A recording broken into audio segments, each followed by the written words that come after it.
Tarde demais. Jornada de restauração de Kelly Todd. Um romance baseado em fatos reais. Primeiro capítulo, narrado por Arielle. Capítulo 1. Eu fiz tudo errado. Quarta-feira, 14 de maio de 2018. São 10 horas da noite, a televisão está ligada.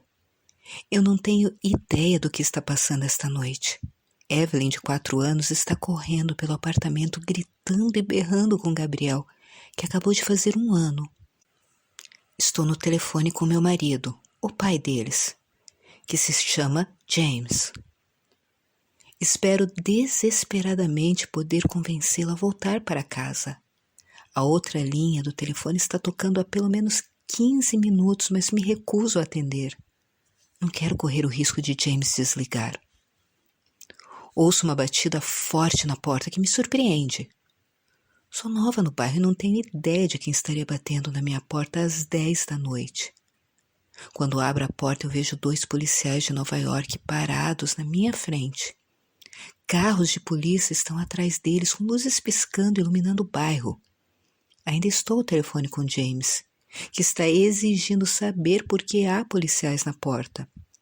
O policial me pede para desligar, mas explico que é meu marido no telefone. O policial pergunta se ele pode entrar. James está gritando, tentando chamar minha atenção.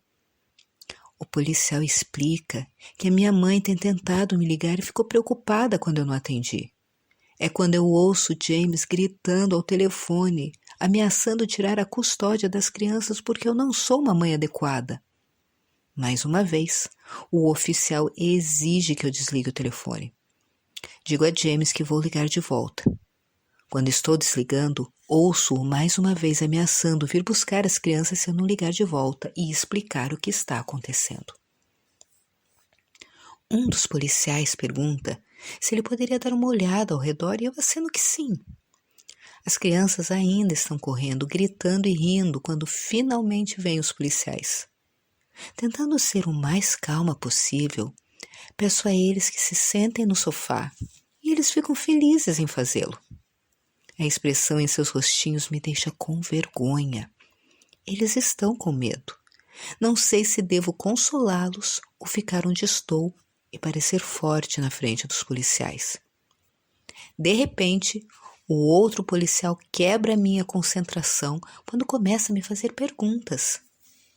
Ele perguntou por que a minha mãe ligaria para o 911 quando eu não atendi o telefone. A desculpa esfarrapada, não sei, foi rapidamente interrompida quando ele perguntou por que eu achava que a minha mãe pensaria que eu poderia cometer suicídio. Em minha mente, pensei comigo mesma, porque eu realmente quero? Mas uma risadinha e oh meu Deus, que absurdo, saiu em seu lugar. Expliquei rapidamente que meu marido e eu nos separamos recentemente e que minha mãe sabe que não tem sido amigável entre nós dois. Também expliquei que estava ao telefone com meu marido quando ela ligou algumas vezes e eu não queria atender porque ele e eu estávamos tentando resolver a nossa situação. O policial me lançou um olhar de "Eu acho que eu acredito em você." Olhando para o outro policial que já havia percorrido todo o minúsculo apartamento, eu ouvi acenar com a cabeça em direção à porta da frente. Ele parecia satisfeito com o que viu e com o que eu disse, pois estava pronto para partir. Eu os acompanhei até a porta. O policial me disse para ligar para minha mãe. Eu respondi ao seu pedido com aceno rápido com a minha cabeça e rapidamente fechei a porta atrás dele. Em vez de fazer o que o policial me pediu, corri para o telefone para ligar para James, que estava furioso. Ele exigiu saber o que estava acontecendo e por que os policiais estavam no meu apartamento. Expliquei que, enquanto estava ao telefone com ele, a minha mãe tentou ligar algumas vezes, mas eu não atendi. Continuei dizendo que a minha mãe tinha ficado nervosa e pensando que eu tinha me machucado. Então ela chamou a polícia para verificar como eu estava. Minha explicação fez mais mal do que bem. Como policial, Ele queria saber por que a minha mãe pensaria que eu me machucaria. Então, assim como eu respondi ao oficial, eu respondi que não sabia. Ele, mais uma vez, ameaçou tomar a custódia dos nossos filhos se eu não fosse mentalmente ou fisicamente capaz de ser uma boa mãe para eles. Ele me acusou de dizer algo para minha mãe e membros da família, levando todos a acreditarem que eu queria ferir a mim mesma. Eu disse a ele que não tinha feito isso, mas foi sem sucesso. Ele não acreditou em mim, nem quis ouvir mais nada que eu tivesse a dizer. Ele me ameaçou com a custódia mais uma vez e desligou o telefone de maneira grosseira. Depois de um tempo sendo bombardeada por pensamentos terríveis, eu senti que tinha falhado miseravelmente ao tentar convencê-lo a voltar para casa. E liguei para meu marido mais uma vez. Quando ele atendeu muito aborrecido, pedi que viesse buscar as crianças. E a primeira coisa que ele disse foi: "Por quê?" Pensei comigo mesma, porque eu sou uma mãe terrível, mas eu não disse isso a ele. Eu simplesmente disse a ele para não se preocupar com o fato de as crianças estarem dormindo, mas insisti que seria melhor se ele pudesse vir buscá-las. Naquele momento eu me senti tão deprimida e perdida. Eu estava com vergonha de ter permitido que meus filhos ficassem tão assustados em uma situação que eu havia criado e não podia controlar. Eu chorava o tempo todo e eles sabiam disso. Era primavera, então as crianças da vizinhança estavam brincando do lado de fora e eu podia ouvi-las rir. Mas não os meus filhos. Eu não podia ouvi-los rir. Eu nem ousava sair de casa. Eu fiz tudo errado. Eu me senti como se eu estivesse no meio de um tornado e tudo ao meu redor era um grande borrão, com apenas vislumbres nítidos de algumas coisas. Infelizmente, as únicas coisas que eu pude ver foram todos os aspectos negativos da minha vida. Eu podia ver os papéis do divórcio no meu futuro, solidão, falta de dinheiro, ficar sem meus filhos e desempregada, porque eu era uma esposa e mãe que fica em casa.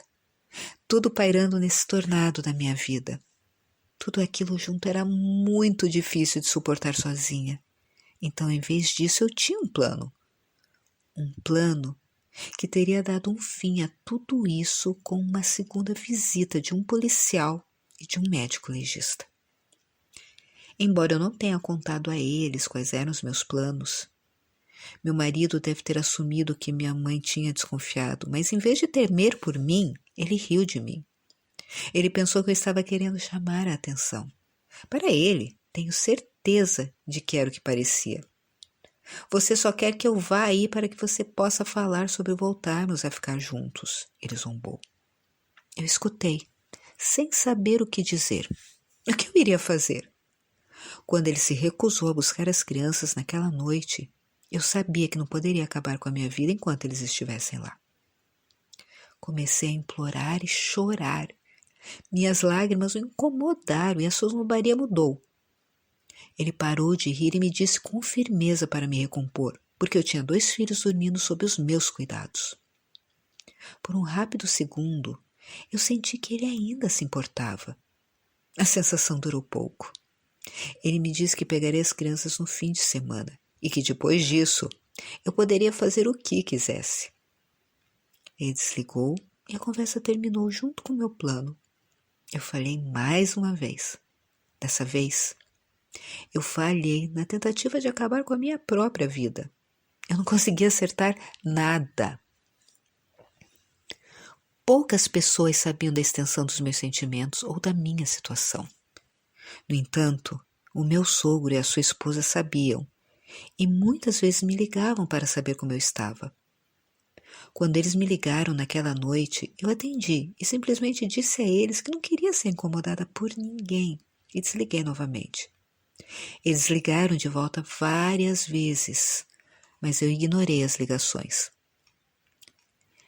Em algum momento, finalmente eu liguei para minha mãe e disse a ela que estava tudo bem. Eu sabia que ela estava chorando, mas isso não me impediu de expressar o quão chateada eu estava com ela. Eu disse a ela que ela havia reagido de forma exagerada e que as suas ações foram desnecessárias. Ela me disse que a polícia ligou para ela e disse que eu estava bem e a repreendeu por ter reagido de forma exagerada. Eu acho que eu fiz um bom trabalho fingindo que estava tudo bem. Ela não se desculpou pelo que fez e não deveria. Ela estava fazendo o que qualquer boa mãe faria. Aliviada pelos policiais não estarem mais lá, as crianças adormeceram no sofá. Eu desliguei a televisão e coloquei-os na cama. Tomei um longo banho quente e deitei na cama, sozinha.